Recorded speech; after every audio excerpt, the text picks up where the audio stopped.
Hello and welcome to the February 25th, 2024 episode of Nick's News. I am your host, Nick. This is brought to you by Some Budget Studios. That's right, I've started to throw money at this thing to make it better.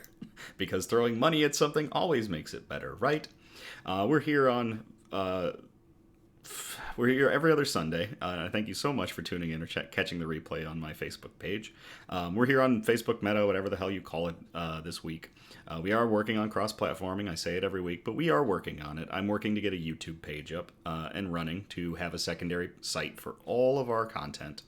Be able to do little snippets, little clips and stuff, and just fun things. So we are still working on that. I just got to get some art done for it to make everything a little bit nicer looking. So I'm probably going to be contracting my brother. This is a program dedicated to bringing good news to combat all of the bad news that we are bombarded with on a daily basis, with the hope of bringing a little bit of joy back to the world. Several of our articles are pulled from goodnewsnetwork.org, but we do appreciate articles sent in by you, the viewers. No, I'm not late. I had my countdown going at 8:58 and some change, so I'm technically on time. I may have some trouble speaking. So, the reason for the test, and thank you very much, Eliza, for also posting, and Sean being Sean, because earlier I streamed on my normal Facebook page for about 6.5 or 7.5 hours while I was building a model that my brother got for me. It's a very cool high-end master model from an anime that I really love called Zoids. And Chris got me a Zoids model, so I spent 6 or 7.5 hours putting it together, and my throat is killing me right now. But I am going to do the news. I sound like death to myself. I don't know how the recording's going to sound. Thank you very much, Charlie. That's right, a wizard is never early or late. I arrive precisely when the news arrives when I mean it to. Oh. Well, Sean, congratulations at that. That's a shout out I could have done. You got to tell me these things before the episodes so that I can put them in the shout outs. I got 3 shout outs today. So, Hall's throat launch. Yes, Halls do work wonders. I have beer for that. So hopefully once we crack open this beer, we will be doing better. So getting into that, our news brew. Sadly, Eliza did send me an option for a news beer. I did not have a chance to go out and get it. I really didn't go out and get beer. I haven't in a while. So I'm probably going to have to soon because my fridge is looking a little on the empty side. But I do have a good one for this one. What I've got is Willettized by Lagunitas Brewing Company. This is a 12.4% ABV high-octane Imperial coffee stout. It's barreled in Willett Distillery out of Kentucky's rye oak barrels. So, more fun. So, I am really excited for this beer. This was another one of those ones that was suggested to me at D. Schultz in Kentwood. And it was they say on the bottle 2023 highly limited release, and they weren't kidding. This was a very hard beer to get, and it flew off shelves the moment Lagunitas revealed they were doing it. So yeah, I'm looking forward to it. The Balisong bottle opener has done its job. And let's... Hey, I recognize. I wonder why. So, let's grab our nice harpoon snifter. And let's see what this beer looks like. We'll get into the theatrics of a 5-minute pour. And we want to get all that gas out of there.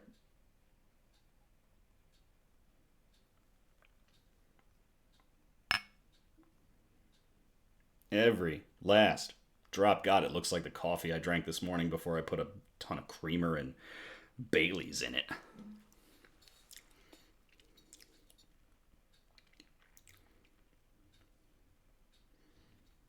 Very interesting first taste from that little bit. It does look good. That looks like a good stout. Brownish head. Very dark. Very dark. Very dark brew. I wouldn't say it survived better, you know.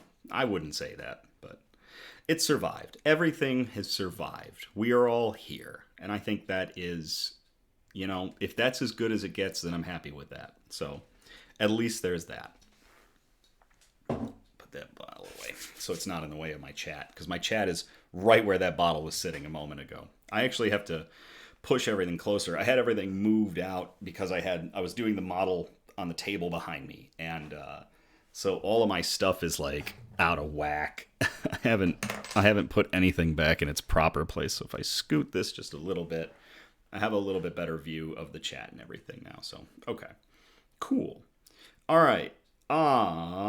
Shout outs. We've got 3 of them today. So the first shout out that I want to do, on my normal Facebook page, Nicholas Fiore, I posted a video from a streamer. His name is TheRedGear. Great guy, young, plays Halo Infinite and just rocks it out. And he reminds me so much of me when I was playing Halo 2 and Halo 3 that, like, it's bonkers to me watching him play through these games and the fun that he brings to the table with it. So he's got some stuff going on. So I guess I'm just kind of plugging him. I'm just doing a shout out. So, if you want to watch some really exciting and sometimes goofy Halo Infinite content, you can check him out on Twitch. His name is TheRedGear. Sometimes I hop in and play games alongside him. I have a great time with him. He's a great person. So the Grunt Army, yep. Remember the Grunt Army, Sean. But yeah, TheRedGear is a great guy, and I hope him all the best. So I'll keep watching him until he stops streaming, or until we get another Halo game. So next shout out is to Julie, who is one of our Nick's Newsies. Julie started a new job at a different branch of the bank she is employed with, and it sounds like it is a much better environment. It should be better all around for her. So Julie, congratulations, and we are hoping the best for you. And the final shout out, and earlier, Charlie wondered what I was up to because I had to ask her some questions. Charlie, also sometimes known as Waffle here on Nick's News, has been cleared for gastric sleeve surgery, has been cleared for a little while, and I believe we did a shout out when that happened. But now we are getting much closer to her procedure, which is going to be happening in March. So Charlie, we are hoping all the best for your gastric sleeve surgery, and hope that it can do its job basically, and bring some more joy to your life and help. So congratulations again, and we're wishing you the best. And Sean, we'll throw a 4th shout out in here because Sean didn't tell me earlier. Sean passed his probation at work, his 9-month probation, and he is now a full-time driver of the people. So, yes, you, Julie. And yes, you, Charlie. And it's not the same as gastric bypass. Actually, Charlie will probably post this in the chat in not too long to correct you, Sean. But I just learned today that gastric sleeve and gastric bypass are 2 different things. Gastric bypass involves not just manipulation of the stomach, but also manipulation of the intestines, whereas gastric sleeve just makes the stomach smaller. It doesn't muck with any other organs but the stomach. So really interesting. And yeah, congratulations again, Charlie. And congrats, Sean. And congrats, Julie. And check out TheRedGear on Twitch. So that's all our shout outs to everybody. Conventional bus operator. Cheers.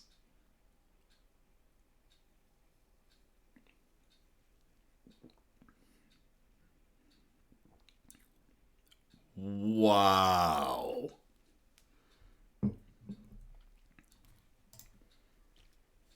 That's dangerous. It's very, very smooth coffee. The rye is a little bit sharp. It's kind of on the back end. It's enjoyable. You can't tell that's 12.4%. I've had a lot of high octane beer in my life. That's dangerous. That's evil. I don't know how they covered that up. Wow. That's a strong, that's a slick beer. It's going to roll some heads. Oh man. New position starts March 11th. That's right, we were talking about it. So it'll be a good birthday present. All right. News quote. Really love this one. So we are in the month of February. We are in Black History Month. And I felt that this quote was pretty crazy when I heard it. And the fact that I hadn't ever heard it before was kind of a surprise to me. Good. Take those Fridays off. So here's... If I... Charlie, if I can come up with a widget... I know I can do widgets. I might come up with a widget that does something like guitar solo and some lightning when I figure out how to do this more. When I become more of a professional streamer. So news quote. Back to our news quote. Here's the news quote. You don't make progress by standing on the sidelines, whimpering and complaining. You make progress by implementing ideas. And that is from Shirley Anita Chisholm, who was an American politician who, in 1968, became the first black woman to be elected to the United States Congress. And that's a pretty baller quote right there. And basically is you don't get stuff done without getting stuff done quote. So, one more time. You don't make progress by standing on the sidelines, whimpering and complaining. You make progress by implementing ideas. If you want to get ahead and move forward, you've got to put your mind to it. You've got to get yourself straight on that path. And you've got to put stuff to the test. You've got to try things. The world is not going to wait for you. You want to make something happen? Make it happen. Do it on your time. We've talked about this before with going back to school or big life changes. And when you're ready, you're ready. It may never feel like it, but I tell you, you're going to pull that trigger. But get your mind straight on it, and take those ideas out of your head and make them work for you. So, to Shirley Chisholm, the first the first African American who was elected to the United States Congress. First African American woman who was elected to the United States Congress. Cheers.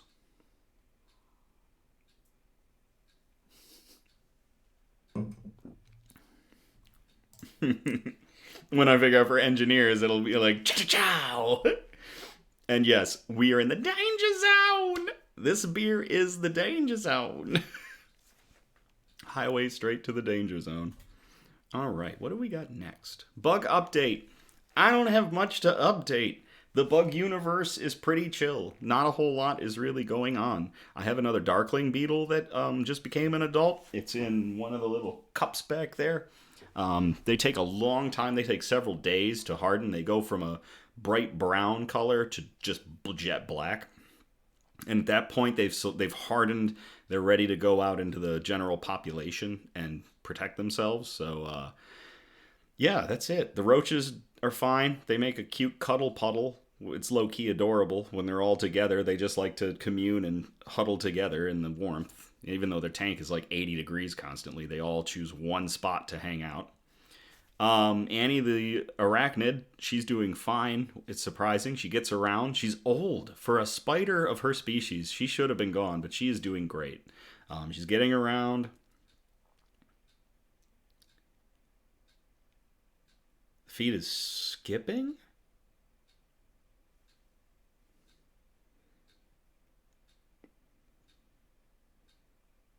I haven't been watching it on my side screen.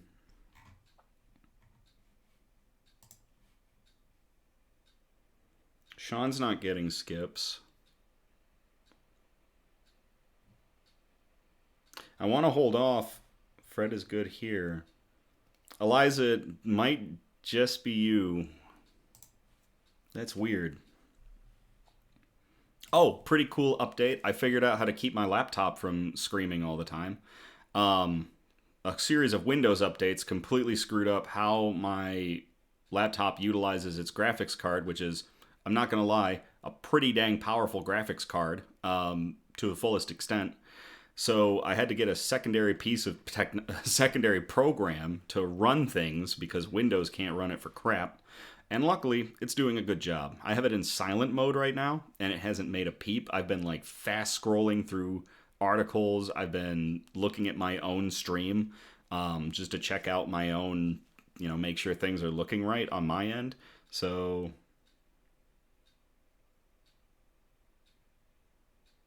yeah, it's doing much better.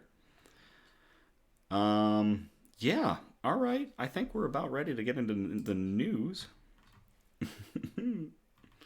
So our broadcast is broken up into 4 major categories, and those categories are science and technology, health and medicine, flora and fauna, aka plants and animals, and the wholesome notes, those really nice articles we like to end on. So we're going to start off with science and technology. I named this first one Superconductors. That is a throwback for anybody that remembers me from a bygone era. But yeah, this one came in from Eliza. So Eliza, thank you very much for sending this one in. Castle says hi. Hi, Castle. I will copy and paste this into the chat if y'all want to read along with me.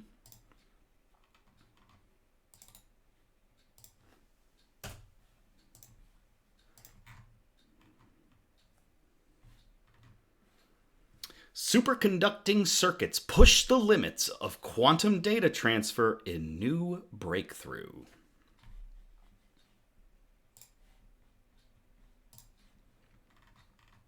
And let's get into the article.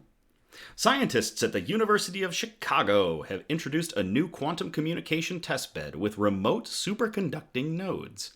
This breakthrough technology could revolutionize quantum communication systems, allowing for the efficient communication of complex quantum states in superconducting circuits. What is quantum communication? Quantum communication is the transfer of information between two parties using quantum systems.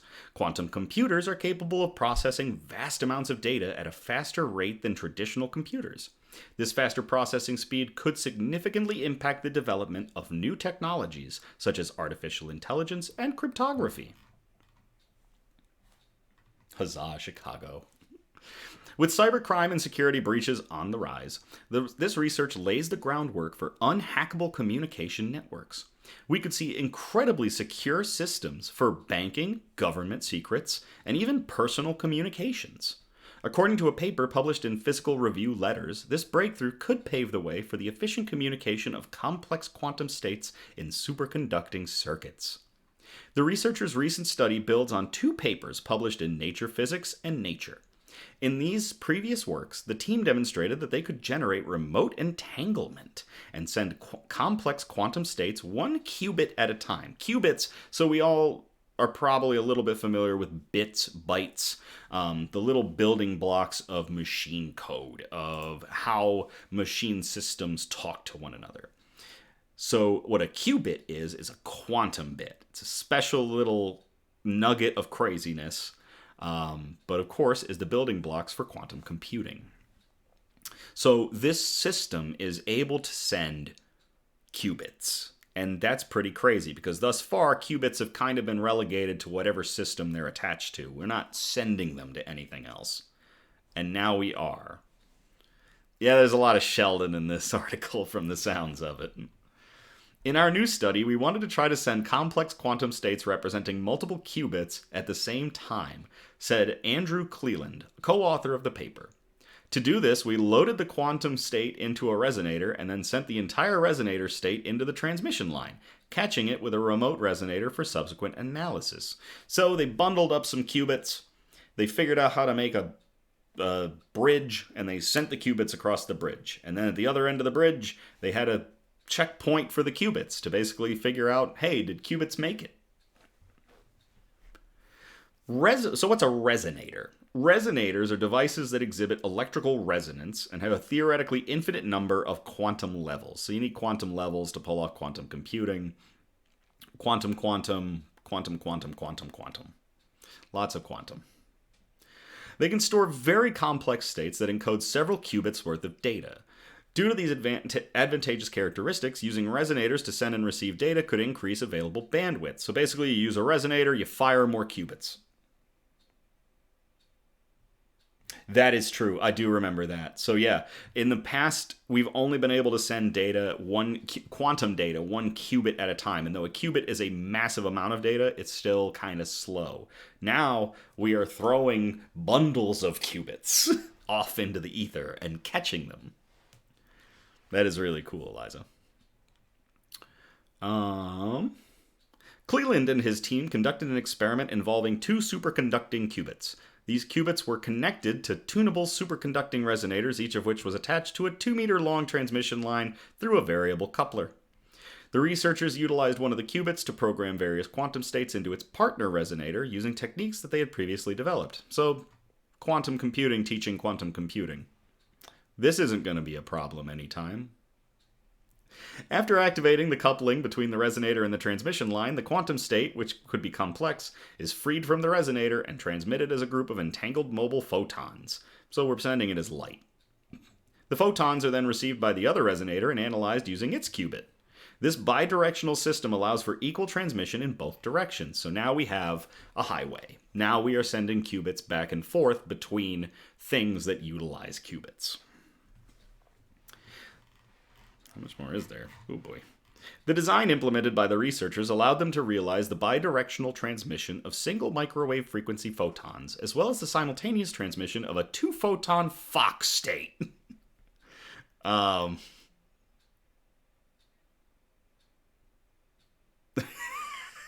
fucked when AI gets its digital... Yes, we are. I'm not quite sure what a Fock state is, but it sounds cool. We can send it in one direction with the transmission of a 1-photon Fock state, or in the other direction. Okay, cool. We then showed the generation of so-called noon states. What is a noon state?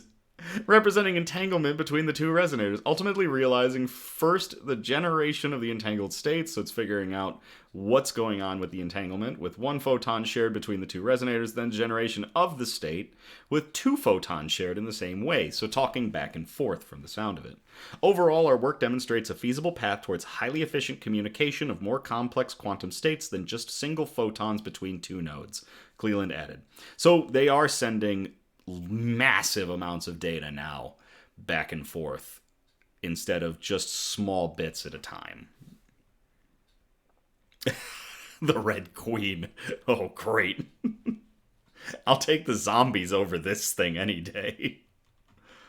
The new quantum communication testbed that Cleland and his colleagues introduced could soon pave the way for further work and advancements. Firstly, it could be used to realize distributed computing, in which every node in a circuit performs computations and efficiently communicates results to another node. In addition, it could be used to demonstrate systems in which 2 nodes share a complex state and each performs distinct manipulations on this state, so working in tandem or working apart, but all for some sort of greater good or purpose. Cleland suggested that their platform could be utilized for quantum communication. In this context, coded quantum data can be transmitted in a single transfer. The experiment was conducted with only 2 nodes, and the team is currently working on improving the process's fidelity and exploring the possibilities that more communication channels in parallel can bring. The team also plans to increase the number of nodes in the future. Quantum communication systems are a relatively new field of research, but the potential applications are vast. This research may seem arcane, but it's the first step towards the future's secure, super-fast communication networks. So many Red Queens. All of the Red Queens. So that's really cool. To everybody at the University of Chicago, and to Eliza for sending in that article, cheers.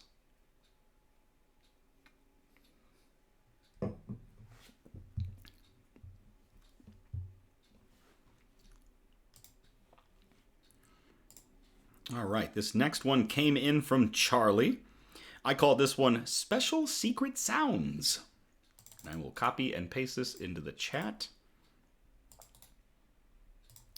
This is another very science-heavy one, so get ready. It's not none of these science ones are really a slog, but this is going to be, we got to keep our minds open, and we've got to kind of discern why this is good news. What can we use with this information?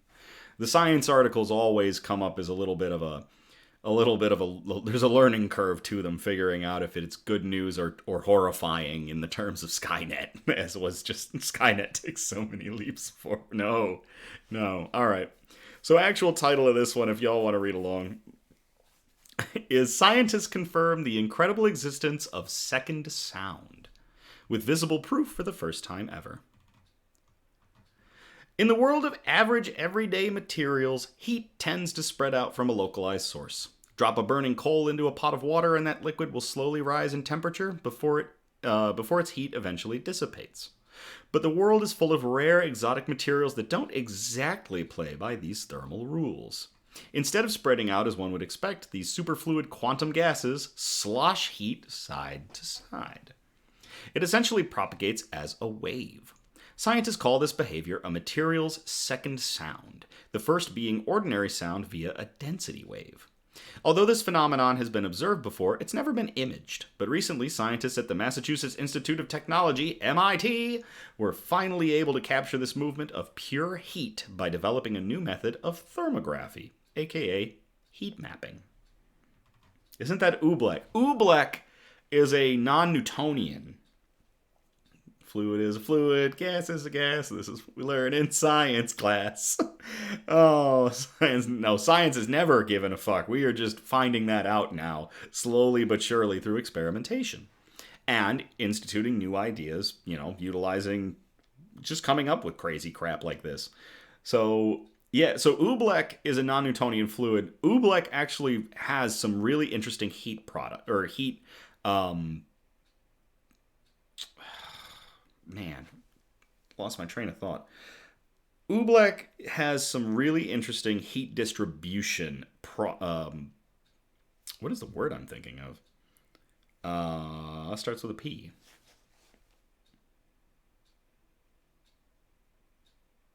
Heat conduction's part of it. The heat conduction is very weird with oobleck. Properties. It has very interesting thermal properties. So,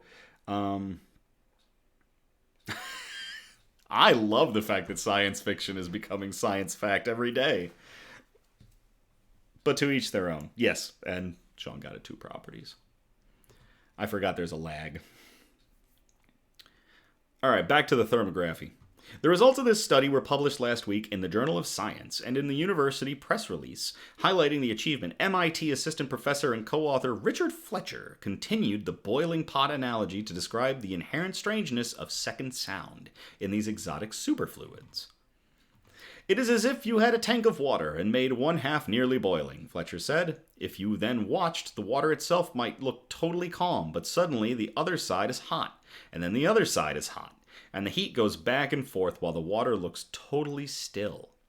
These superfluids are created when a cloud of atoms is subjected to ultra-cold temperatures approaching absolute zero, or, in freedom units, negative 459.67 degrees. In this rare state, atoms behave very differently, as they create an essentially friction-free fluid. Huh. It's in this frictionless state that heat has been theorized to propagate like a wave. Sean, we haven't seen different movies. We've seen the same movies. I just have different takes on those movies. Second sound is the hallmark of superfluidity, but in ultra-cold gases, so far, you could only see it in this faint reflection of the density ripples that go along with it. Lead author Martin Zwierlin said in a press statement, "The character of the heat wave could not be proven before." To finally capture this second sound in action, Zwierlin and his team had to think outside the usual thermal box. And as there's a big problem trying to track heat of an ultra-cold object. It doesn't admit the usual infrared radiation. So MIT scientists designed a way to leverage radio frequencies to track certain subatomic particles known as lithium-6 fermions. Oh my gosh, this is a slog. What is a fermion? I'm not quite sure. These things can be captured via different frequencies in relation to their temperature, i.e. warmer temperatures mean higher frequencies and vice versa. So there is a sound to this heat map. So that's what's going on. They're actually using sound and the frequencies given off by this superfluid motion of heat, and they're mapping that. That's pretty cool. Does it sound like I'm on an old-time radio? This just in, MIT pulling the same bullshit they've done for the last 30 years, only it's slightly new. Alright, back to the article. Oh boy.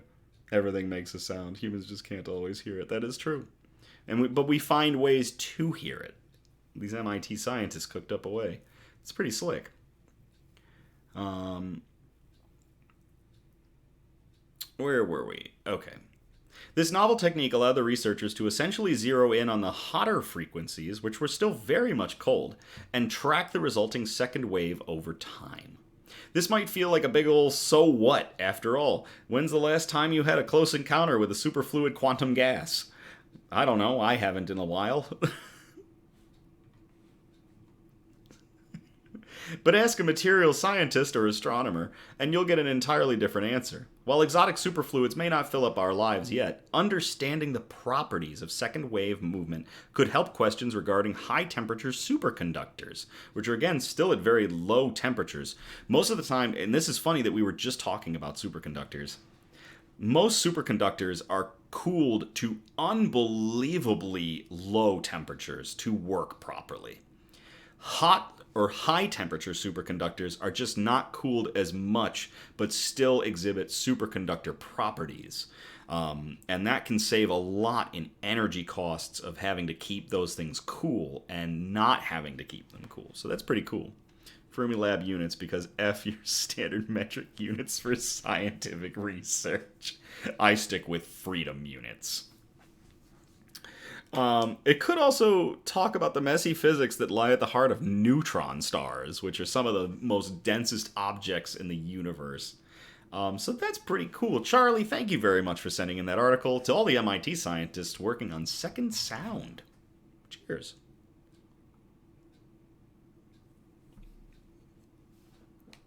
Hey, there's nothing wrong with making shit up as you go.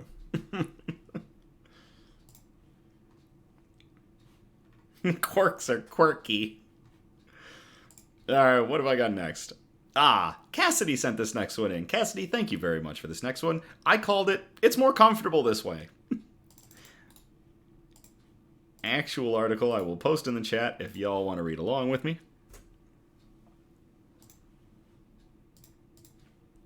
Intuitive machines. Odysseus Moonlander tipped over on touchdown.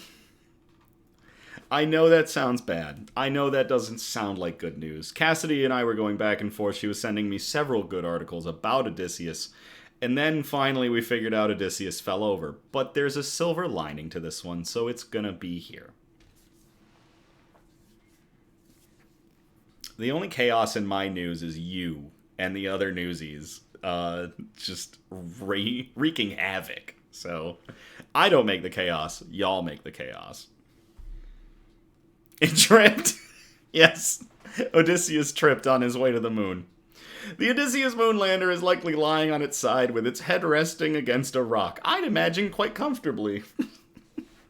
The U.S. spacecraft, which made history on Thursday by becoming the first ever privately built and operated robot to complete a soft lunar touchdown, is otherwise in good condition. Its owner, Texas firm Intuitive Machines, says Odysseus has plenty of power and is communicating with Earth. Controllers are trying to retrieve pictures from the robot to see it in its sorry state. Steve Altemus, the CEO and co-founder of IM, said it wasn't totally clear what had happened, but the data suggested the robot caught a foot on the surface and then fell because it still had some lateral motion at the moment of landing. So it's supposed to be coming, like, straight down. Nah, she's got a little bit of a slant to her.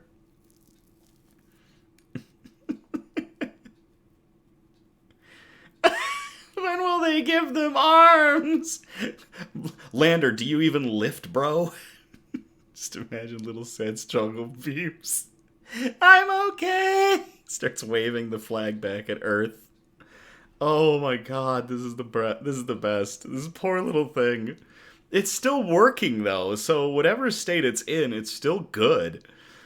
Another possibility is that Odysseus broke a leg.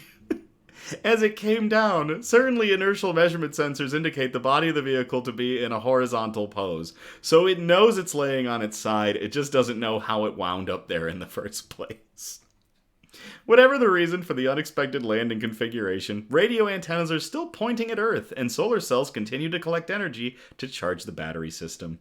Fortuitously, all the scientific instruments that plan to take observations on the moon are on the side of Odysseus facing up, which should allow them to do some work. So he laid down in the perfect position to still be able to do his job. He's just like, this is better, y'all. I'm going to relax, and I'm just going to, I'm just going to move some soil. I'm going to, I'm just going to test this stuff from here. It's better this way. It's Life Alert works. Oh, boy. I missed it by that much. Oh, jeez. So, it should allow them to do some work. The only payload on the wrong side of the lander, which is pointing down at the lunar surface, is a static art project. So everything else it's supposed to do is okay to do, and the only thing they can't do is show off some art. We're hopeful to get pictures and really do an assessment of the structure and assessment of all the external equipment, Mr. Altimus told reporters. So far, we have quite a bit of operational capability, even though we're tipped over. And so that's really exciting for us, and we are continuing the surface operations missions as a result of it. So it took a photo on its approach. It's real interesting. You'd think they might have put a better camera in it, but okay, whatever. It's missing out on it. It is static art now. Oh my god, it's static art. Oh, that's fantastic. It's very avant-garde. Oh, the robot has been directed to a cratered terrain near the moon's south pole, and the IM team believes it got very close to the targeted site, perhaps within 2 kilometers or 3 kilometers. Mind you, remember, not too long ago, we had an article about the Japanese who landed that sucker on a dime almost in their target area, and here Odysseus is like, y'all, I'm gonna take a detour and blew 2 or 3 kilometers past its own landing zone. No wonder it broke a leg, landed in terrain it wasn't familiar with. A U.S. space agency satellite called the Lunar Reconnaissance Orbiter will search for Odysseus this weekend to confirm its whereabouts, so they gotta look for it. They gotta look down at the moon and be like, alright, where's our lost child at the mall? The IM mission is part of NASA's Commercial Lunar Payload Services, the CLPS program, in which the agency is paying various private American companies for cargo services to the moon, in the case of Odysseus with a fee of $118 million. Hey, you send something to the moon, Canada. See you up there mooching. All the companies are responsible for the financing, build, launch, and operation of their spacecraft, and for finding commercial payloads to supplement NASA's. 6 CLPS missions were planned for this year. The first, by Pittsburgh-based firm Astrobotic, ended in failure. Its Peregrine lander developed technical problems en route to the moon and gave up the opportunity of a touchdown. The robot was brought back to burn up in Earth's atmosphere. Intuitive Machines has 2 further missions in prospect for 2024. The next will see a robot drill into the surface, and another Texan company, Firefly Aerospace, a lot of shit coming out of Texas, should also shoot for the moon at some point in the coming months. NASA regards the CLPS approach as a more economical way of getting its science done, while at the same time seeding what it hopes will become a thriving lunar economy. You did give us Canada arm. You did give us Canada arm. Joel Kearns, from the agency's Science Mission Directorate, described the Odysseus landing as a gigantic accomplishment and an affirmation of the CLPS policy. Once the sun sets on Odie, which is what they call it... Oh, hold on, I missed a part. Irrespective of its current functionality, Odysseus is unlikely to work much beyond the beginning of March, when darkness will fall on the landing site. Once the sun sets on Odie, the batteries will attempt to keep the vehicle warm and alive, but eventually it'll fall into a deep cold, and then the electronics that we produce just won't survive the deep cold of lunar night. And so, best case scenario, we're looking at another 9 to 10 days of operation, said Tim Crane, IM's CTO and co-founder. So it's not all bad. It is a huge bump for the CLPS program that a lander was sent up by a private company and it made it to the moon successfully. It did land. It can still run several of its operations. It sucks that it fell over, but you know what? Science. So that's pretty cool. To IM, to NASA, and definitely to Cassidy for sending in that article. Cheers.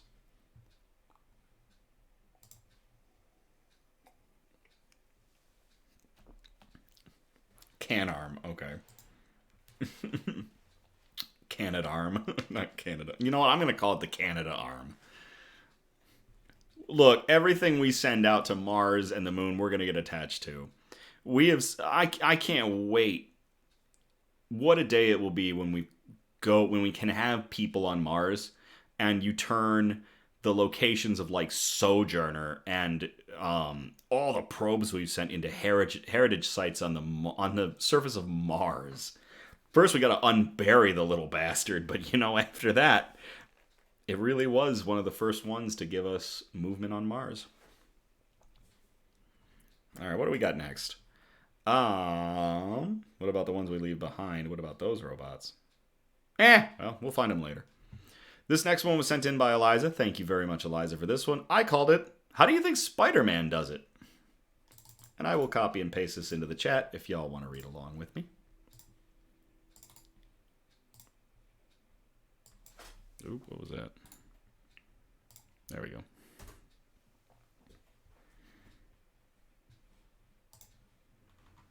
Artificial spider silk, spun using microfluidics, mimics natural fibers. Famous for its strength, flexibility, and lightweight, spider silk has a tensile strength that is comparable to steel of the same diameter.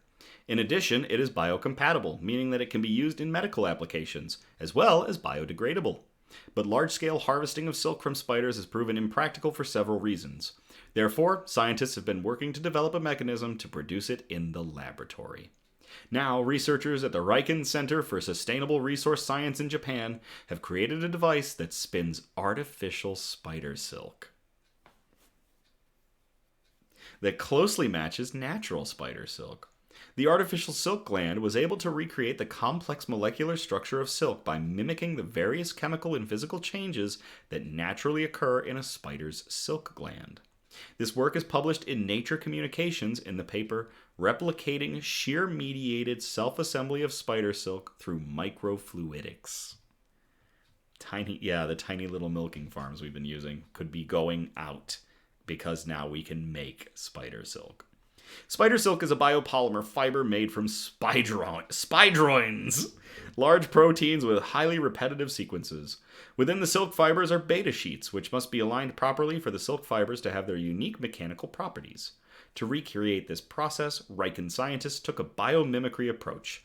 In this study, we attempted to mimic natural spider silk production using microfluidics, which involves the flow and manipulation of small amounts of fluid through narrow channels, explained Keiji Numata, PhD professor of Lab for Biomaterial Chemistry and chair in Polymer Material Chemistry, Kyoto University. Say that 5 times fast. Indeed, one could say that the spider's silk glands functions as a sort of natural microfluidic device. To do it, precursor spidroin solution, based on recombinant MASP2 spidroin, was placed at one end of a small rectangular box containing channels, and then pulled towards the other end by means of negative pressure. As the spidroins flow through the microfluidic channels, they are exposed to precise changes in the chemical and physical environment. Under the correct conditions, the protein self-assembled into silk fibers with their characteristic complex structure. More specifically, the strategy incorporates ion-induced liquid-liquid phase separation, pH-driven fibrillation, and shear-dependent induction of beta sheet formation. So everything that goes into a spider making incredible spider silk was recreated with robotics and science so that we could make spider silk. I wonder if this is how Spider-Man does it. And I'm not talking Tobey Maguire. I'm talking our two latest Spider-Men, Andrew Garfield and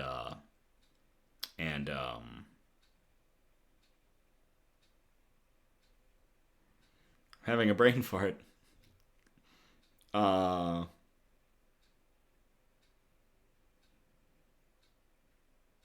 wow, what is his name? Why can't? Thank you, Tom Holland. He's such a good actor, and I'm like, I totally blanked. I'm like, Jesus Christ. Yeah, I'm talking more Andrew Garfield and Tom Holland Spider-Man. Hi, Lily. We're talking about spiders. Well, we're talking about robot spiders. Among other things, the researchers discovered that using force to push the proteins through did not work. Only when they used negative pressure to pull the spidroin solution could continuous silk fibers with the correct telltale alignment of beta sheets be assembled. It was surprising how robust the microfluidic system was, once the different conditions were established and optimized, said Ali Malay, research scientist at Riken. Fiber assembly was spontaneous, extremely rapid, and highly reproducible. Importantly, the fibers exhibited the distinct hierarchical structure that is found in natural silk fiber. The authors write that a threshold shear stress of approximately 72 pascals is required for fiber formation, and that beta sheet formation is dependent on the presence of polyalanine blocks in the repetitive sequence. So basically, they're dialing in how to make spider silk and what it takes. Different things for different parts of the process. The MAS2SP2 fiber formed as a beta sheet content, 29.2%, was comparable to that of native dragline, with a shear stress requirement of 111 pascals. There's a lot of tensile strength in this. And draglines, spiders release a dragline often. It's a big, long line of web that they'll lay out that's either going to hook somewhere and it's going to get them from point A to point B, or they're going to fly on it. And so getting to dragline strength of spider silk is pretty crazy. The ability to artificially produce silk fibers using this method could not only help reduce the negative impact that current textile manufacturing has on the environment, but the biodegradable and biocompatible nature of spider silk makes it ideal for biomedical applications, such as sutures and artificial ligaments. That's right, this stuff can be used as a scaffold for our bodies to be repaired. Ideally, we want to have a real-world impact, said Numata. For this to occur, we will need to scale up our fiber production methodology and make it a continuous process. We will also evaluate the quality of our artificial spider silk using several metrics and make further improvements from here. That is really cool. To Eliza for sending in that article, and to everybody involved at Riken for making artificial spider silk. Cheers.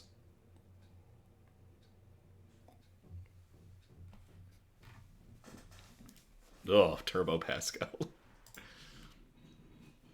All right, so that's going to bump us out of our first category of science and technology. We are going to get into category 2, health and medicine. And this one was sent in by Kendra. Thank you very much, Kendra, for sending in this article. I really like this one.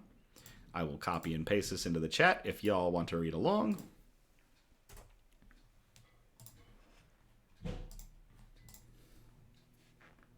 From pixels to playlists, the nostalgia of game soundtracks. Music has the potential to help patients with dementia. 10 years later, the fun and peppy tune that plays as I design my own video game avatar still makes me want to do a little dance in my seat. It's upbeat, the perfect vibe for the opening of Xseed's 2023 Story of Seasons, A Wonderful Life. In fact, the longer I play, the more I'm surprised by how much of the soundtrack I remember. There was a Blue Bar's evening theme, now called Nighttime, pleasantly chill and familiar. Romana's mansion, still stately, the epitome of fancy. And when I bought my first chicken, cue round 2 of the character creation song, I still wanted to dance. Had I longed for those songs over the years? Maybe a little, much to my surprise. I'd liked, but not loved, the original games. 2004's Harvest Moon, A Wonderful Life, and 2005's Another Wonderful Life for the GameCube. The nostalgia hit me so hard that I actually looked up the full soundtracks on YouTube. I let them play in the background while I write this article, reminiscing. I'd courted Celia as a kid. I'd gotten my mom to play her own file. I'd played on that old square TV in the family room after finishing my homework. Halo Corrallin. Yes, the Halo intro. I hadn't thought about some of those things in years. If you'd asked me to hum a song from Harvest Moon, I wouldn't have been able to do so, and yet, when I started streaming those soundtracks, I found myself doing that, humming along, like I'd last played only a few days prior. Prompted by the music, I remembered not only the songs from A Wonderful Life, but also many from the 1999 classic Harvest Moon 64, my first farming sim, including Village, which plays year-round, and Summer, which plays only during that season. I didn't realize those tunes had been buried somewhere in my brain since the aughts. They only needed a little push to return to conscious memory. As it turns out, keeping the memories of music alive is incredibly common, as many studies have shown. However, much of the existing research focuses not on game soundtracks, but on bands. A 2022 review found that there are multiple benefits to the nostalgia brought about by music. Synthesizing more than 30 years of existing research, the authors found that music-evoked nostalgia acts as a buffer against adversity, such as sadness, and can also promote optimism, which are, uncoincidentally, some of the benefits of resilience, a life skill that can be cultivated via gaming. That's right, if you've ever played Legendary and Halo, you understand what resilience is when you don't throw the controller through the TV when you get sniped by a jackal for the 400th time. This is because nostalgic music has been shown to lift a listener's mood. That 2022 review also states that music has the potential to help patients with dementia. Some studies suggest musical memories may be relatively unharmed in people with some types of dementia. This is huge, as dementia is on the rise. Many other studies have also focused on the memory aspect. One 2021 pilot study done at the University of Toronto that looked at 14 people with Alzheimer's disease who were in early cognitive decline found that listening to old favorites improved cognitive functioning. Their preliminary results suggested that songs tied to autobiographical memories hold special power for these patients, as evidenced by MRI data. Triggered. Lasso. No, Sean, don't say lasso. I am triggered. Oh, no. No, no, no, no, not lasso. Recon was not worth that shit. But as someone in their 30s with no discernible memory problems, none of these studies applied to my unexpected Harvest Moon humming. That's where something called the musical reminiscence bump comes in. Coined in the 1980s by a group of psychologists and psychiatrists, the bump was defined as the disproportionate recall of memories from between ages 10 and 30 in a 2020 study. These researchers found a connection between those memories and the music of the time period in which those memories occurred. Furthermore, they found this musical connection to be strongest from ages 10 to 15, peaking at age 14. There are additional high points across childhood and adolescence, with the 15 and 20 age range both ranking second highest, and the 5 and 10 age ranking third. We did it over and over and over. Oh boy. Practically speaking, this means the songs we hear as teenagers become deeply embedded in our memory banks and have incredible lasting power, which is exactly why I remembered those old Harvest Moon songs once prompted by the music. I first played it around age 9. I talked about it with my friends. I even created my own Flowerbud Village newspaper one day during indoor recess. I vividly remember the blue-gray construction paper I used the first time I thought of myself as a journalist. That checks a lot of reminiscence bumps boxes: age, music, nostalgia, and autobiographical memories. It's a very real and powerful nostalgia, noted Dr. Andra Ivanescu, a senior lecturer in games studies at Brunel University, London, and part of the Ludomusicology Research Group. Yeah, you probably owe me a lot of team killing. I think everybody has Bill Nye the Science Guy embedded in their brain, and that is the song that will survive and keep us safe from Alzheimer's. They're just going to tell you, remember a song you liked, and you're going to be like, Bill Nye the Science Guy, and they're going to be like, how come like everybody from the 1980s and 90s is screaming Bill Nye in the test room?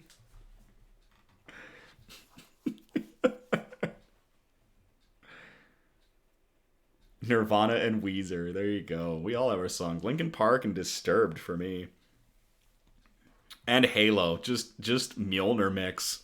If the only song I can ever remember that keeps me from having Alzheimer's is Mjolnir mix, I will play that on repeat for the rest of my life.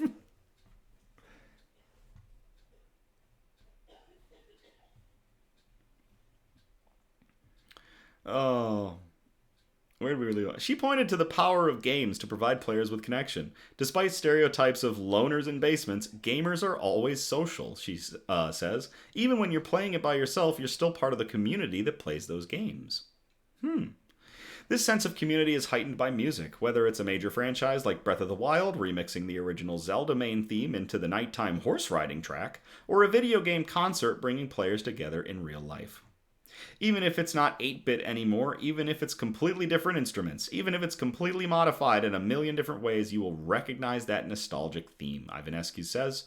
That will hit differently than graphics and gameplay. All the music, every single song. You're lucky, Lily. If you have all the music in your brain, you're fine. This is why you'll remember boss music from your favorite RPG, and the best friend who used to play GTA Vice City and loved the soundtrack. When you're nostalgic for these songs, we're also nostalgic for our past. There's been some work on the nostalgia of video games, including a 2023 psychology study suggesting that nostalgia produced by games could potentially benefit players' psychological well-being by increasing their experiences of enjoyment and appreciation. But more researchers needed to better integrate game and nostalgia research. Unfortunately, their work doesn't address music specifically.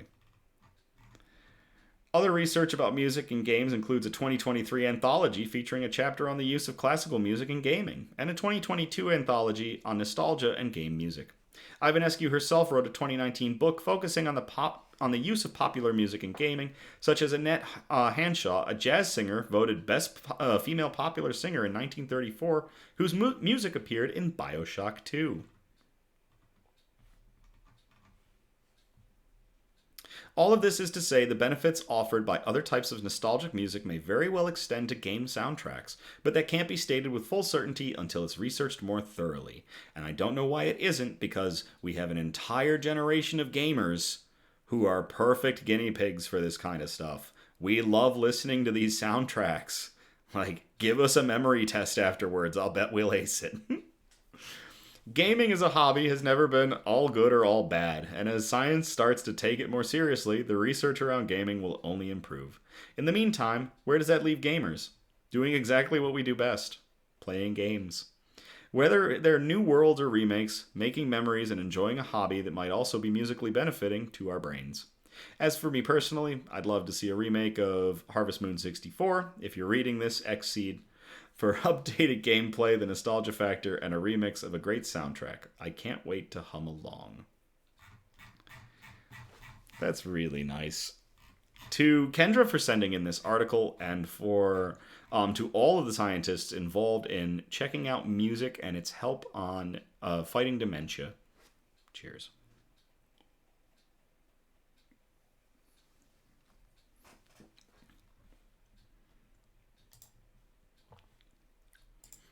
This next one came in from Cassidy. Thank you very much, Cassidy, for this one. I called it Ease of Manufacturing. It is another scientifically deep one, folks, so get ready. I'm going to copy and paste this into the chat for y'all to read along.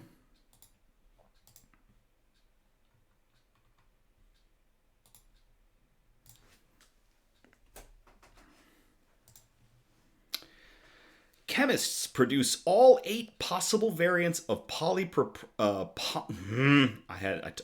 I studied this word. Come on, Nick.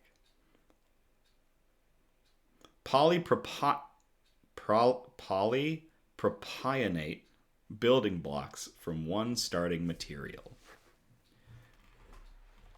To synthesize potential drugs or natural products, you need natural substances in specific mirror image variants and with a high degree of purity. To make anything, we need a version of it that we made that's pretty damn close to the original. Peter Piper picked a peck of pickled peppers.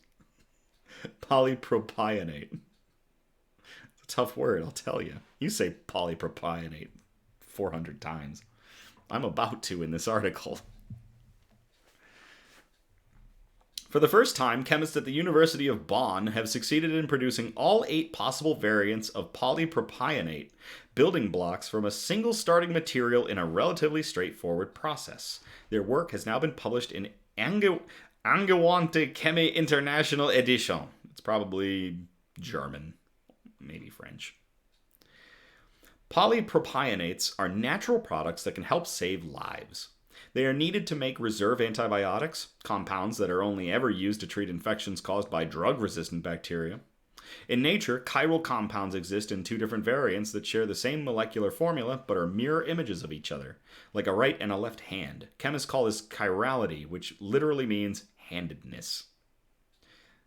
What's interesting is that the mirror image forms can have very different properties, explains Professor Andreas Gonçar from the Kekulé Institute of Organic Chemistry and Biochemistry at the University of Bonn. One well-known example is undoubtedly carvone. The dextro, or right-handed form of this molecule, smells of caraway, while its levo, or left-handed form, is what gives peppermint its distinct odor. So the left and right forms of this give you 2 different distinct odors. Very interesting that they have different properties even though they're a mirror image. Many drugs also contain molecules whose mirror image forms have divergent properties. The different properties also cause different effects inside the human body. So it's vital to use the right form of the drug, says Gonçar, who is also a member of the Matter Transdisciplinary Research Area at the University of Bonn. That sounds just like it's Full Metal Alchemist. We need a replicator. Yes, we need replicators. Although polypropionates occur naturally, we need them in a high degree of selectivity, i.e. in a specific variant, and with a high level of purity to use them in drug manufacturing, he adds, pinpointing the problem. Up until now, however, the process for making synthetic polypropionates has been complicated and time-consuming. Charlie, you're banned. If I had a moderator, I would ask them to strike you from the chat right now for that. I wouldn't do that, I promise, but that is despicable. Y'all are evil. Y'all are evil. He and his team have now come up with a method that allows the desired variants to be produced with ease. We're able to make 8 different variants from a single starting material, an alcohol in this case. Cool. Gonçar reveals, polypropionates are chemical compounds consisting of hydrocarbon chains with an alternating sequence of methyl and hydroxyl groups. The different substituents attached to the 3 carbon atoms on the chains give us a total of 8 different forms that we call isomers and our polypropionate building blocks. The researchers from the University of Bonn used 2 known methods for creating the first 4 precursors to the 8 isomers and added a new one known as hydrosilylation.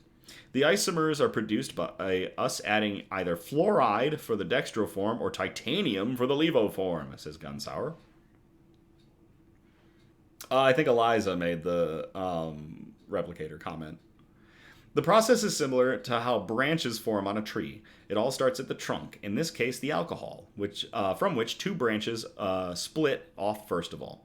This produces an epoxide, a 3-membered ring structure containing an oxygen atom in mirror image variants. 2 more branches are formed from these first 2 by adding an olefin, a carbon-carbon double bond, to each. In the final step, known as hydrosilylation or of epoxides, a total of 8 branches split from these 4. Who. The technique has several benefits. Our method works at room temperature, says Gonçar. Some of the classical reactions have to be carried out at very low temperatures. Also, we don't need to use precious metals as catalysts anymore, meaning that our method is more sustainable. Our work will be able to be used as a basis for synthesizing drugs. When you're manufacturing medicines, you never know in advance what form of a substance you'll need. Substance screening often involves testing thousands of isomers to identify the right compound. If you can produce 8 different forms as shown here, you'll be able to make as many other interesting substances as you want, making it more likely you'll find an effective structure, says Gonçar.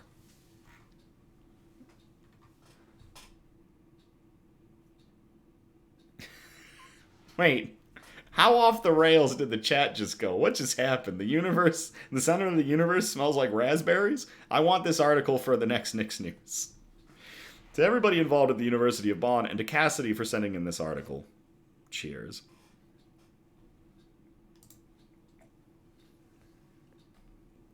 No, don't give it to me now. I need it in the messenger or I'll never see it.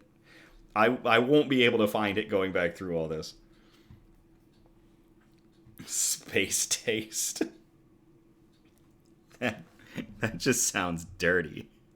Ah, yes, the space taste.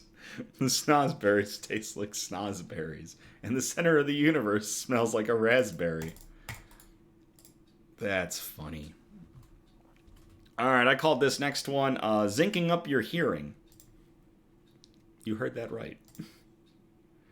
And I will paste this in the chat if y'all want to read along.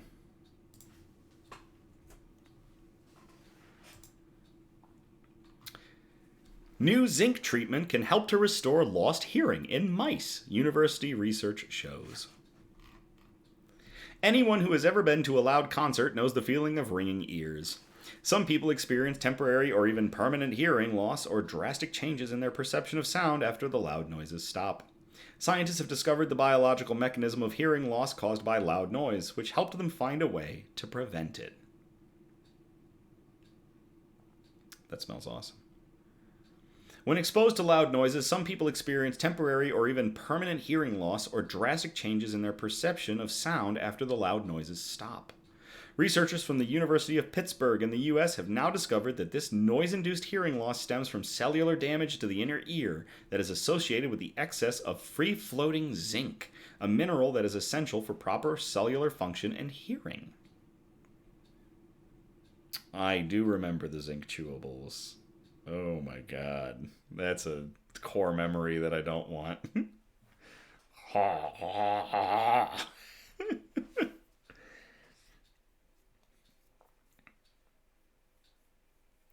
You're drinking bottles of zinc for yours? Interesting, Lily. Sean, you're gonna need to be submerged in it. Like Bacta from Star Wars. Oh, let's see. Where were we? Their experiments showed drugs that work as molecular sponges trapping excess zinc can help restore lost hearing, or if administered before an expected loud sound exposure, can protect from hearing loss. Noise-induced hearing loss can be debilitating. Some people start hearing sounds that aren't there, developing a condition called tinnitus. Yikes. Which severely affects a person's quality of life, said Professor Thanos Xenopoulos? From the Pittsburgh Hearing Research Center. This man is going to snap hearing loss away. Noise-induced hearing loss impairs millions of lives, but because of the biology of hearing loss is not fully understood, preventing hearing loss can be an ongoing challenge.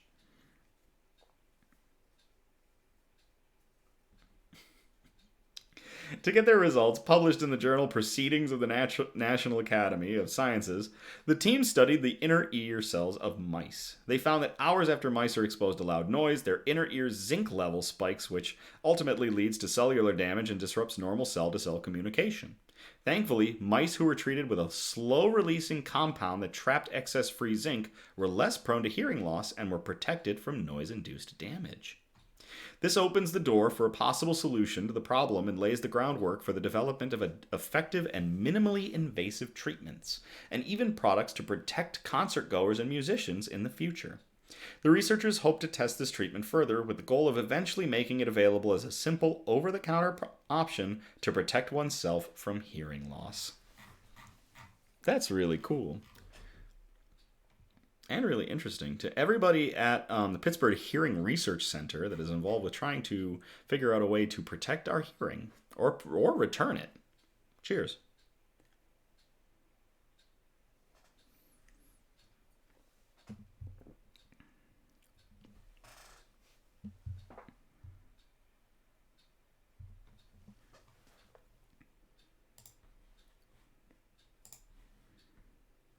Okay, so that gets us out of Category 2. We are going to bump into Category 3, Flora and Fauna, aka Plants and Animals. This first one comes from Cassidy. I called it Squawk All About It. I will copy and paste this into the chat if y'all want to read along.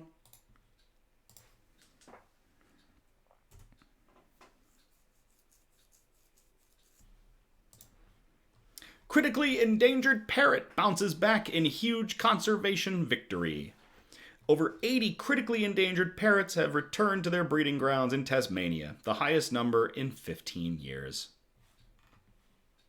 Squawk! Only 3 wild female orange-bellied parrots, Neophema chrysogaster, returned from their annual migration to the Australian mainland in 2016. The species was almost declared functionally extinct, despite decades of dedicated breeding programs and research into the colorful bird's conservation. And while their numbers finally seem to be heading in the right direction, there's still a long way to go. The audacity of this orange-bellied parrot to be so cute. It's a tweet of this researcher holding this adorable little bird that's just like, please let me go.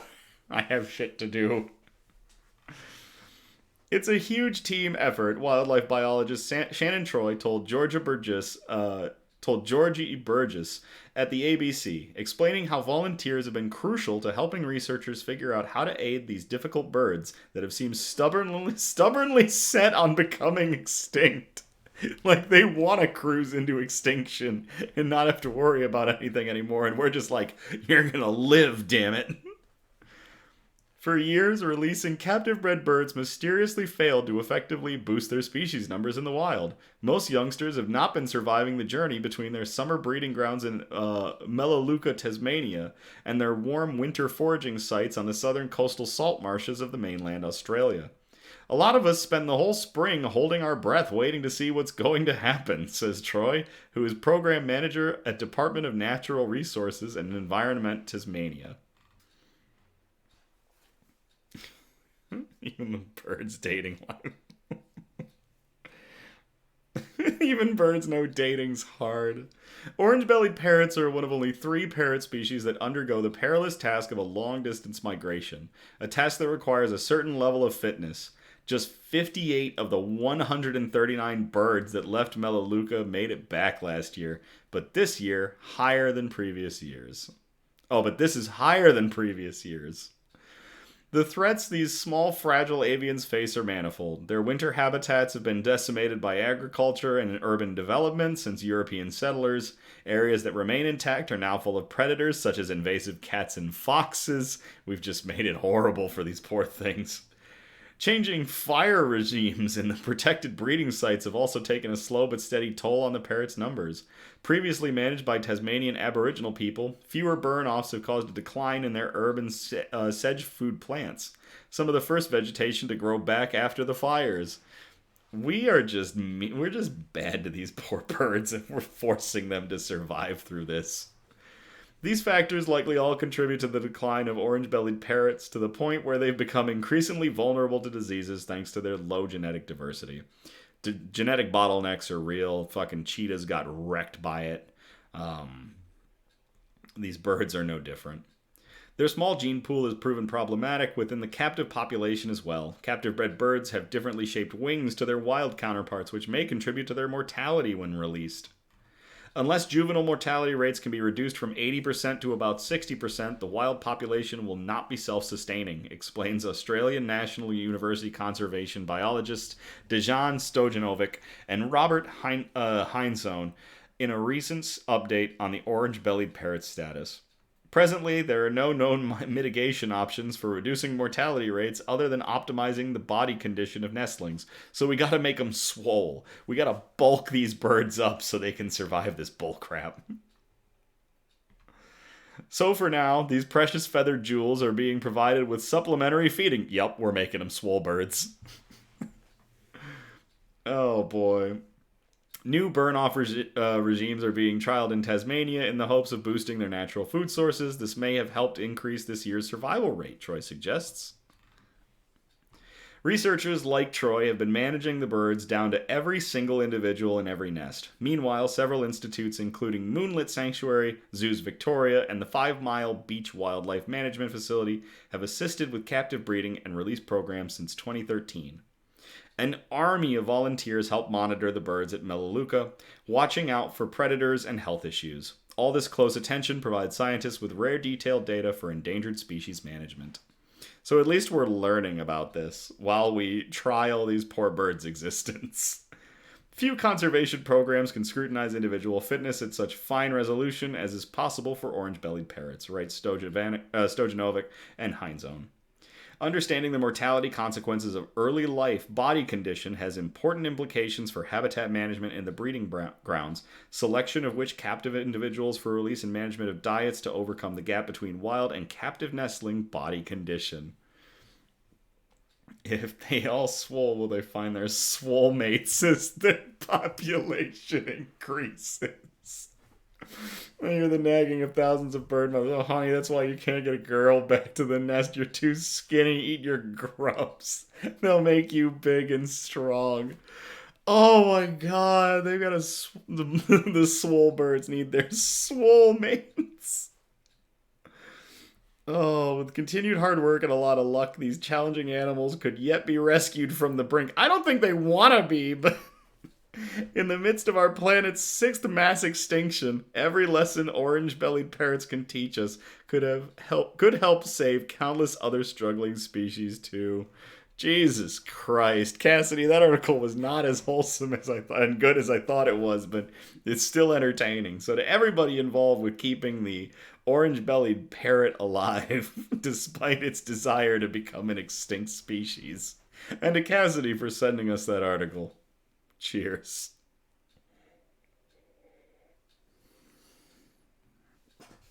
Lily, you did post that rotisserie chicken meme. Oh, Christ. Poor little guys just want to play video games and order pizza. And die, apparently. Oh, Jesus. I called this next one Conservation Mosaic off of the title of it. I'll copy and paste this in the chat if y'all want to read along. Hi, Donna. Oh, I'm dying tonight. This is funny. Bolivian town protects 1 million acres of Amazon rainforest, building a conservation mosaic of 90% forests. In some countries, executive government action is what creates big protected areas of wildlands. But in Bolivia, with the announcement of the establishment of a truly gargantuan patch of protected forest, credit must be given to the ordinary people of the country. It's not to say that politicians are extraordinary, they are often not. I am very happy that these regular folk came together and were like, all this land? Fuck you, we're keeping it safe.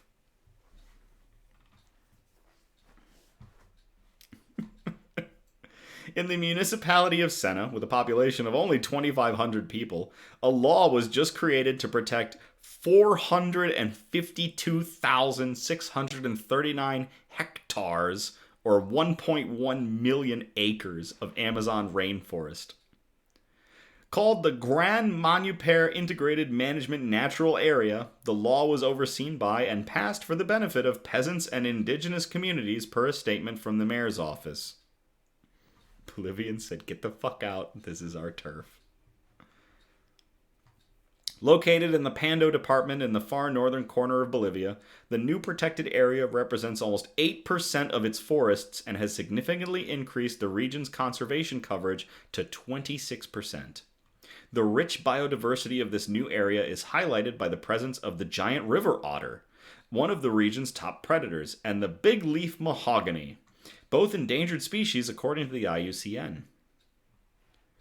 Enhancing its ecological significance are healthy populations of mammals like the jaguar, the white-lipped peccary, and the lowland tapir, as well as several vulnerable species such as the blue-headed macaw and the giant armadillo. Beyond tangible benefits, the forest is estimated to hold 9.2 million tons of irrecoverable carbon. These forests are massive carbon sinks. They're fantastic for it. They soak up carbon dioxide as plants. When they degrade and they fall apart, that carbon is still captured in their soils. It's captured in those deadfalls. It's unbelievable how much carbon rainforests can capture. And my God, is it great that this one's holding 9.2 million tons of this stuff. Protect. We gotta protect the forest. Beyond Tangible, the big NGO Conservation International assisted with the project. And wrote in a statement that the Pando Department holds the largest proportion of well-preserved Amazonian rainforest in the country. In the past 25 years, Bolivian towns like Sena have protected 10 million contiguous hectares or 25 million acres of Bolivia's Amazon, an area nearly the size of Iceland, partially by assembling it piece by piece like a mosaic. It's an incredible conservation story that began in the 1990s with the creation of the Madidi National Park and has continued over the years, stated Eduardo Forno, the Vice President of Conservation International Bolivia. It's a combination of having a clear objective and consistently seeking opportunities to add new pieces to the puzzle. Protected and conserved areas remain one of the most important tools for conservation, with enormous potential to guard against loss of wildlife and stave off the worst consequences of climate change. Per capita, Forno explains, Bolivia has had some of the highest rates of deforestation in the world. The Pando Department has an average forest cover of 90%, compared to a national average of 44%. So they've had a lot of cutting in the past, but hopefully are on the mend and they're protecting what they have left. In part because Pando is at some of the lowest elevations of any Bolivian territory. Part of the story of Gran Manupar is the Brazil nut, which is mostly cultivated in Bolivia and accounts for a large portion of local livelihoods. Being already engaged in the economic use of intact rainforests, Conservation International began working with the municipality of Sena to explore the potential for a large protected area to ensure their livelihoods. The current picture in Gran Manupar and Pando is that these sustainably harvested forests have now stitched together millions of acres into a conservation mosaic of lands owned by indigenous communities, those managed for Brazil nuts, areas protected for watersheds, and others for endangered species. That's fantastic. To everybody involved in Bolivia with protecting large swaths of rainforest, 1 million acres at a time. Cheers.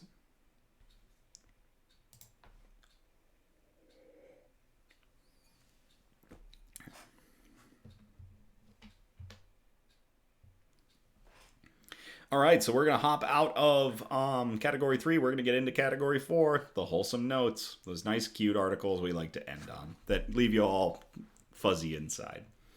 I called this first one Trucking Some Love, but I will copy and paste this in the chat if y'all want to read along.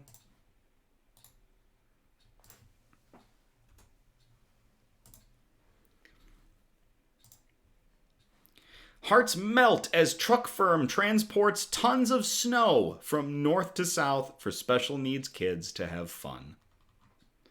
There's a lot to unpack from that title. A Chinese commercial trucking company paid nearly $30,000 to truck thousands of pounds of snow from the frozen northern city of Harbin to a special needs school in the tropical southern metropolis of Guangzhou. Officially, it was Beijing Truck Home Information Technology's demonstration run of their refrigerated trucks, but for the drivers and staff who participated in the event, it was all about seeing the children's joy. Leaving Harbin on January 28th, the convoy drove 1,960 miles, or 3,300 kilometers for people who aren't working in freedom units, arriving at Jingzi Children's Growth Center on February the 1st. The trucks then dumped out the snow and gave almost 2,000 children with autism and other impairments the chance to experience snow for the first time ever.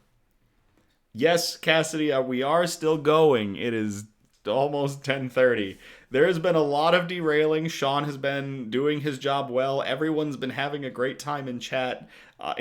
Really, I think this has been the most unhinged chat we've ever had on a Knicks News. And we're really dogging it trying to get through these articles, so catch the replay. The articles you sent in were great. We had a great laugh about the parrots that want to die.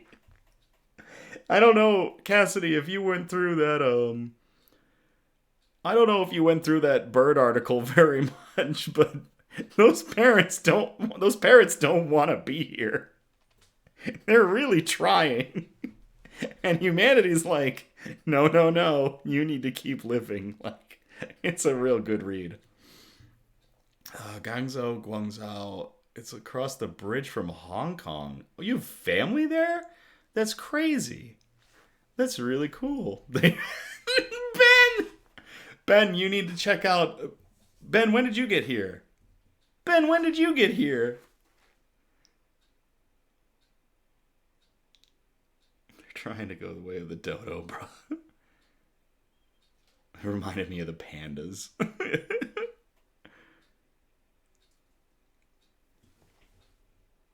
The Beatles are jumping around. A while ago, dude? You've been lurking. Ben, did you see my first article and what I did? Eliza sent it in, but it reminded me of some stuff that we used to do when we were younger. Not kids, but younger. Ben, I'm sorry I missed you when you snuck in.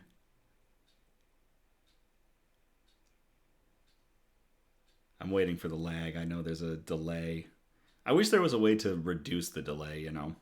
But even when I watch people on Twitch, I can see it happening when I post and I don't see it fucking come up for a little while.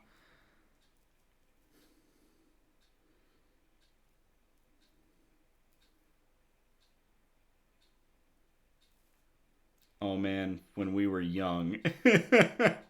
Ben, the first article I sent in I did was from Eliza. It was about superconductors, and it was very super. So I was like, super. This has been a long time. Ben does it the best out of the bunch of us. So while he digests that, while everybody digests that, I'm gonna get back into the article. Where was I? Let's see.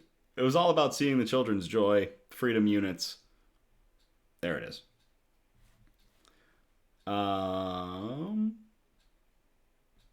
We're giving the snow to a special school in the South, giving a chance for children to experience the fun of snow fighting and making snowmen, an employee of the trucking company said.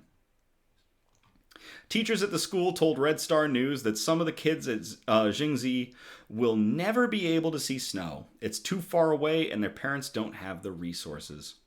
It's a natural lesson. Usually we give them pictures in class and tell them that this is snow and this is a snowman, one teacher said. They really saw the real thing this time.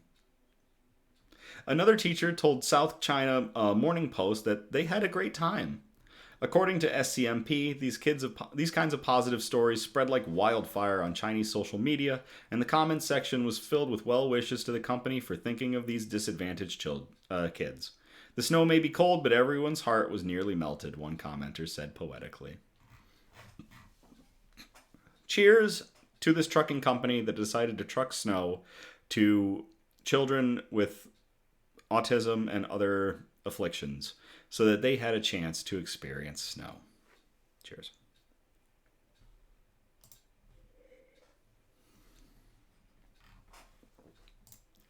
Part of it might be that, you know what? I know why I missed some stuff. So part of it is that the chat, I don't see replies. I only see straight posts, like regular posts. I don't see any of the reply posts, which is interesting.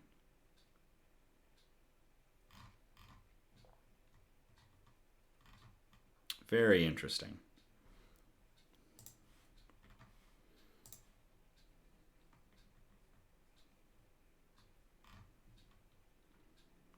All right. So we're going to get into our last article of the night. I called this one Lost and Found. I will copy and paste this in the chat if y'all want to read along on our last article of the night.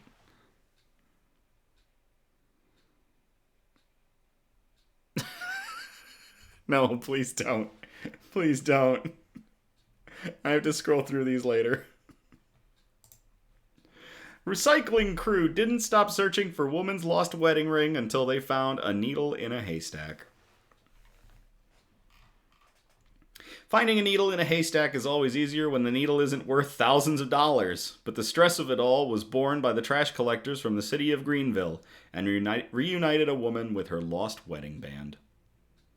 It was a routine stop at the local recycling center for Melanie Harper, but as she was separating plastics and paper, she accidentally separated white gold and diamonds as well. Her wedding band slipped off into the bins, and she was sure the chances of finding it were slim. Harper emailed the city's public work department and asked them if they could keep an eye out for a glittery band amid the trash. And while she went home unoptimistic, the litter pickers and public work employees upended the whole container in a parking lot and went to work. Sifting meticulously through the refuse, the workers epitomized the idea of public service, and perhaps it was destiny that the man who found it was named Golden. After hours of searching, Travis Golden struck gold, white gold. They called a very grateful Melanie, who came out to PW to reunite with her ring, read a post from the Greenville, South Carolina Facebook page, which gave a shout out to Golden and the other staff members who pitched in to find the ring. We are so grateful for your commitment to our community. It is literally a dump truck's worth of trash they had to go through, and they managed to find a wedding ring and all that. That is crazy. I have a bad feeling y'all are replying to things. You are. You all are. Lily, why did you do this? What have we had? What have we got so far? Charlie, ahem. Eliza, banks are just fronts set up by the shadow government.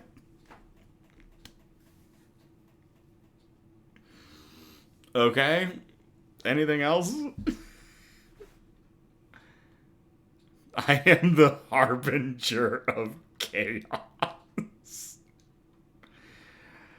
Congratulations, Lily. You have received a title. Harbinger of chaos. Back to the article. Finding a needle in a haystack is hard. Finding a ring in a recycling bin is nearly impossible.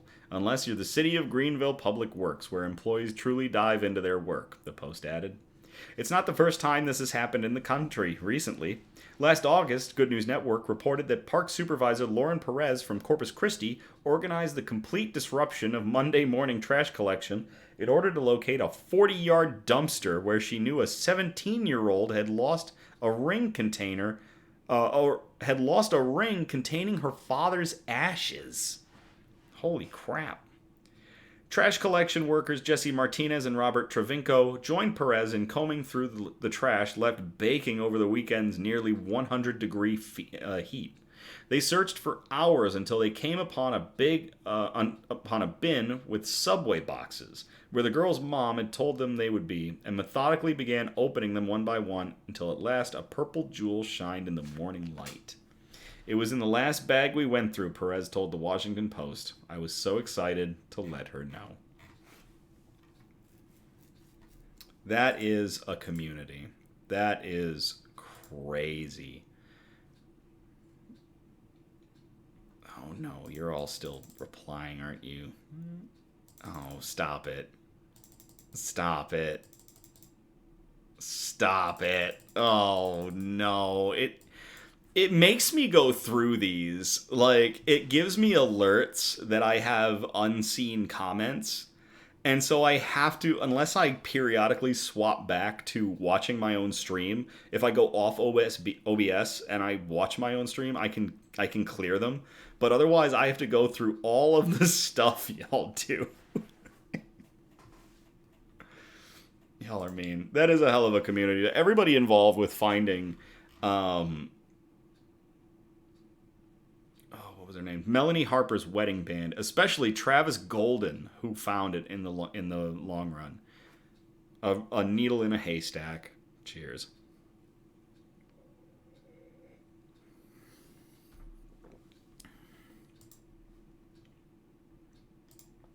You are cackling. Of course you're cackling.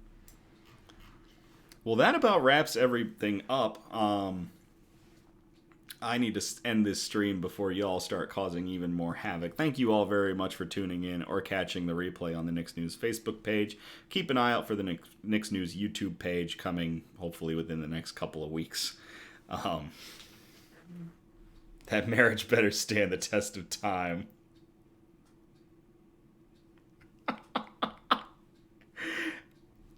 Okay, Eliza, that is a good recap of our articles from tonight. That is fantastic. We're usually live every other Sunday. Our next episode will be on March 10th, 2024. I encourage participation, so if you feel inclined, please submit anything that you want. You can submit news brews that I might be able to go pick up. I'm sorry, Eliza, I didn't grab this last one. I'll try to grab it before the next one. There's also, you can do shout outs, you can do news quotes, or suggest news quotes. You can also send me good articles that you find that we can present on future episodes. If possible, I do like a variety of the articles spread out across our 4 categories, and those again are science and technology, health and medicine, flora and fauna, aka plants and animals, and the wholesome notes that we like to end on, those nice fuzzy articles. So, who won the most sent articles this week? So this week, let's look at the totals. Drum roll, please. From Eliza, I have superconductors. I have... didn't I have a few? I have how do you think Spider-Man does it? I think that was okay. So I think I had those 2 big ones from Eliza. From Charlie, we had special secret sounds. From Cassidy, we had it's more comfortable this way and squawk all about it. And from and we had ease of manufacturing. And from Kendra, we had the healing power of music. So Cassidy is the winner again with 3 articles that I went with. Even though one of them was more of a laugh fest because those birds just don't want to be here anymore, and I don't blame them with everything they have to go through. I'm gonna have to. No, Charlie, you're not slacking. It's that when you guys send in articles, please go through them, because a couple of them that we've looked at in the recent past are really interesting articles. They're great reads, but we have to kind of figure out if they're good news. If it's research articles that are like, this may be the thing, it's not necessarily good news, but it is a step in the right direction, and I would love to do an article later on when something has come about from that research.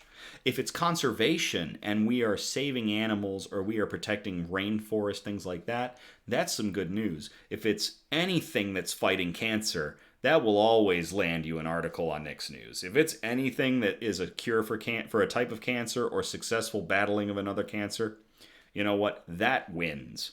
Wholesome notes. You got to look for those articles that really do kind of make you feel.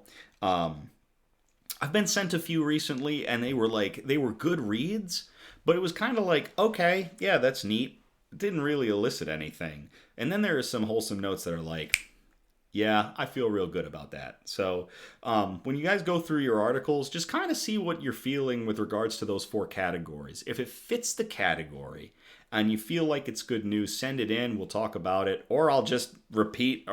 Usually when I go through those articles that y'all send, I just post where it's going. Like science and technology, health and medicine, flora and fauna. I'll just shout that out because that article's going to get used. And y'all are banger about that. Y'all are spot on with those. But in the future, just keep an eye out on what you've got and whether or not it's good news. That's the bar. What is good news? And it fits for each of those categories. It's different for each of those categories, but we all find quite a few. So, I don't ever see good news. I see a lot of the world being on fire. This is my break from it all. One of the tricks, Lily, so there's goodnewsnetwork.org. You can just read goodnewsnetwork.org. That's where I pull most of these articles that aren't set in. One of the other tricks, really, on any day, is to just Google search good news. There are other sites, too, where good news is popping up. It's few and far between, because like I say in my intro, we are bombarded with bad news on a daily basis. The world is on fire, and it's hard to pick out the good stuff. But with a little bit of work, it can be found, and it can be uplifting. I peruse Good News Network probably a couple times a week. Sometimes when I'm at work and I'm like on break, I'll just bust it open and read 1 or 2 articles because I want to feel better. And whether or not I use those articles in a future episode of Nick's News, sometimes I do, sometimes I don't. But sometimes it's good to just read it because it'll help bring you back up a little bit. But yeah, just hunt for good news. You know, we've got to work for it in this day and age to find good news. So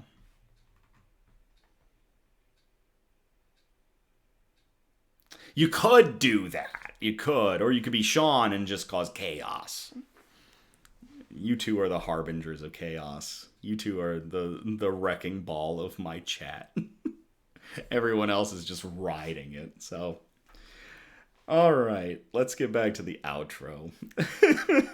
Where did I leave off? So yeah, I do appreciate a variety of articles spread out across our 4 categories: science and technology, health and medicine, flora and fauna, aka plants and animals, and the wholesome notes that we like to end on. If you can, like the episode in Facebook. I don't know what's up with the algorithm and all that stuff, but if you drop a like, if you just press the like button or whatever, I appreciate it. If you don't, that's fine too. I'm not going to tell you what to do. It's just nice. Otherwise, as always, thank you again. I love you all so much. The chat is blowing up. Y'all have a great night. I'm going to play us out.